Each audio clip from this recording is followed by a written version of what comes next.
Perkenalkan, saya Ilmawan Effendi, dosen program studi Ilmu Hubungan Internasional di Institut Ilmu Sosial dan Ilmu Politik Jakarta. Kesempatan kali ini, saya ingin menyampaikan pengabdian kepada masyarakat yang bertema Human Security dan Ancaman Cyberbullying di Media Sosial. Kenapa sih tema ini menarik? Ayo kita simak. Menurut data dari UNDP, salah satu badan di PBB yang berfokus pada bidang pembangunan global, 6 dari 7 orang di dunia saat ini mengalami ketidaknyamanan, utamanya pada masa pandemi ini. Saat ini, fokus keamanan internasional tidak hanya berbicara mengenai keamanan negara, tetapi permasalahan keamanan individu atau human security juga penting. Terdapat 4 bagian besar dari bentuk ancaman human security baru yang dilaporkan oleh UNDP, yaitu violent conflict atau konflik kekerasan, inequalities atau ketidaksetaraan, health threats atau ancaman kesehatan atau wabah penyakit, dan digital technology threats atau ancaman teknologi digital. Bicara mengenai dunia maya, data pada Januari 2021 menunjukkan jumlah total pengguna media sosial di Indonesia yaitu 61,8% dari total populasi Indonesia. Dari data tersebut, rata-rata pengguna internet di Indonesia menggunakan waktunya lebih dari 8 jam sehari di dunia maya. Uniknya, media sosial adalah ruang digital yang paling lama digunakan, dengan nilai rata-rata 3 jam 14 menit dalam sehari. Wah, lama juga ya. Bagaimana ya keamanan digital di media sosial? Utamanya ancaman cyberbullying. Kemudian, selain berpotensi menjadi korban, tanpa disadari, kamu juga bisa berpotensi menjadi pelaku cyberbullying loh. Yuk kita kenali dulu arti, bentuk, pencegahan, dan hukuman untuk pelaku cyberbullying. Di bagian akhir nanti, kita bisa ambil peran untuk menggantikan perilaku negatif ini. Menurut UNICEF, cyberbullying atau perundungan dunia maya adalah perundungan yang menggunakan teknologi digital, misalnya di media sosial. Bentuknya yaitu menyebarkan kebohongan, mengirim pesan jahat dengan menggunakan akun palsu, trolling, juga mengucilkan dari pertemanan.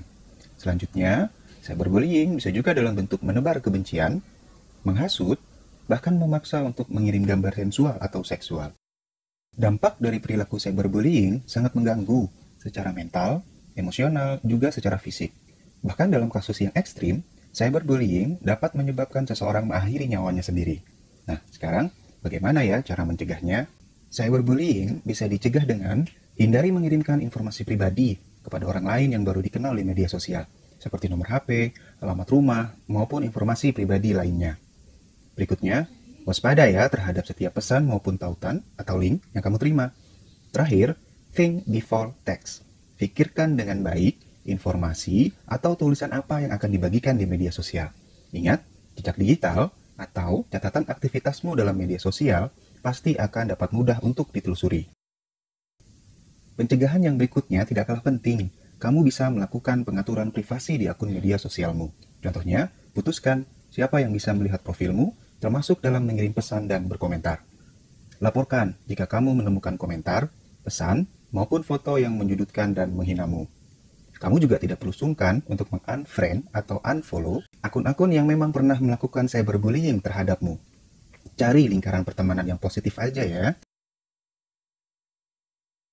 Untuk pelaku cyberbullying, hukumannya tidak main-main. Pelaku penghinaan atau pencemaran nama baik dapat dipidana penjara 4 tahun dan atau denda maksimal 750 juta rupiah. Bagi pelaku pemerasan dan pengancaman, pidananya maksimal 6 tahun penjara dan atau denda maksimal 1 miliar rupiah. Apa ya yang bisa dilakukan untuk menghentikan perilaku ini? Kamu bisa mulai dengan membangun dan mempromosikan solidaritas, perlindungan, juga pemberdayaan di lingkaran pertemanan kamu. Dengan melakukan 3 hal ini, mudah-mudahan akan tercipta ruang digital dan interaksi di media sosial yang tentu jauh lebih aman untuk setiap individu. Yuk kita mulai hentikan perilaku cyberbullying. Untuk kamu yang sudah menyaksikan video ini, tolong isi survei singkat ya, melalui tautan atau link yang ada di pesan WA maupun deskripsi video ini. Terima kasih atas perhatiannya. Salam sehat.